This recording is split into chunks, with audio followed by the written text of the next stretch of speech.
ഇപ്പോഴും CJP പ്രതിഷേധം നടത്തുന്ന ജന്തർ മന്ദറിലേക്ക് ധാരാളം ആളുകൾ എത്തുന്നുണ്ടോ? ഇന്നത്തെ സമര പരിപാടി എങ്ങനെയാണ്? മധു, ഞാനുള്ളത് ഒരു മെട്രോ സ്റ്റേഷനിലാണ്. പോലീസ് ഈ സമരത്തെ നിയന്ത്രിക്കാനുള്ള പല തരത്തിലുള്ള ഇടപെടലുകൾ നടത്തുന്നുണ്ട്.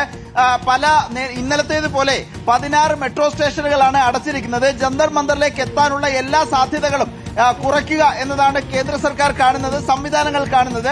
ഞാനിപ്പോൾ ഉള്ളത് പട്ടേൽ ചൌക്ക് മെട്രോ സ്റ്റേഷനിലാണ്. പട്ടേൽ ചൌക്ക് മെട്രോ സ്റ്റേഷനാണ് ജന്തർ മന്ദറിന്റെ തൊട്ടടുത്തുള്ള മെട്രോ സ്റ്റേഷനാണ്. ഇവിടെ നമുക്ക് പോലീസ് ഉദ്യോഗസ്ഥരെ കാണാം. ഈ മെട്രോ സ്റ്റേഷന്റെ കവാടത്തിൽ തന്നെ ബാരിക്കേഡുകൾ വെച്ചിരിക്കുന്നത് നമുക്ക് ദൃശ്യങ്ങളിൽ കാണാൻ കഴിയുന്നുണ്ട്. മുന്നിലേക്ക് വന്നാൽ ഇത് പൂട്ടുപയോഗിച്ച് പൂട്ടിയിരിക്കുകയാണ് ഈ മെട്രോ സ്റ്റേഷൻ എന്നതാണ്. അകത്തേക്കും പുറത്തേക്കും ഇറങ്ങാൻ കഴിയില്ല. വാഹനങ്ങൾ മെട്രോ ഇവിടെ എത്തുമ്പോൾ, പട്ടേൽ ചൌക്ക് എത്തുമ്പോൾ വാതിലുകൾ തുറക്കില്ല എന്നാണ് നിലവിൽ അറിയിച്ചിരിക്കുന്നത്. പൂട്ടുപയോഗിച്ചത് പൂട്ടിയിരിക്കുന്നു. ഇവിടെ ഒരു നോട്ടീസ് കൂടി പതിപ്പിച്ചിട്ടുണ്ട്. Station will be closed due to security reasons till further instruction എന്നാണ്. ഗേറ്റ് നമ്പർ 3ാമത്തെ ഗേറ്റ് നമ്പറാണ് ഈ കാണുന്നത്. ഇതുവഴി ഇറങ്ങിയാൽ ഒരു 150 മീറ്റർ നടന്നാൽ ജന്തർ മന്ദറിലേക്ക് എത്താൻ കഴിയും.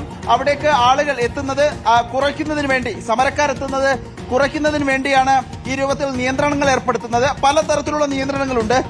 20 കമ്പനി CRPF കൂടി ബംഗാളിൽ നിന്ന് ദില്ലിയിലേക്ക് എത്തിച്ചിട്ടുണ്ട്. എന്തെങ്കിലും രൂപത്തിലുള്ള പ്രശ്നം പാർലമെന്റ് മാർച്ചിന് സമാനമായി ഉണ്ടായാൽ നിയന്ത്രണങ്ങൾ കടുപ്പിക്കുന്നതിന് വേണ്ടി, അത് നിയന്ത്രിക്കുന്നതിന് വേണ്ടിയുള്ള നടപടികളാണ് ഇപ്പോൾ സ്വീകരിച്ചുകൊണ്ടിരിക്കുന്നത്. ഏതായാലും സമരവുമായി മുന്നോട്ട് പോകാനാണ് തീരുമാനം.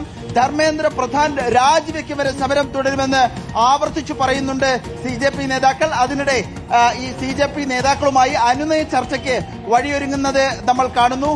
JP നദ്ദ ഇന്ന് CJP വക്താക്കളുമായി ചർച്ച നടത്തിയേക്കും എന്ന വാർത്തകളും പുറത്തു വരുന്നുണ്ട്. മാധു, ശരി, ആദിൽ പാലോടാണ് വിവരങ്ങൾ നൽകിയത്. ഒപ്പം നോബിൾ മാരിക്കാരനും ഇന്നലെ JP നദ്ദ മാധ്യമങ്ങളെ കാണുമ്പോൾ ഇത് രാഷ്ട്രീയ പ്രേരിതമാണ് സമരം എന്ന നിലയ്ക്ക് അതിനെ തള്ളിക്കളയാനുള്ള ശ്രമമാണ് ഉണ്ടായത്. നമുക്കറിയാം, അഴിച്ചുവിട്ട നിലയിലാണ് പോലീസും അതിനോടൊപ്പം തന്നെ അർദ്ധസൈനിക വിഭാഗങ്ങളും ഒക്കെ ദില്ലിയിൽ പെരുമാറുന്നത്.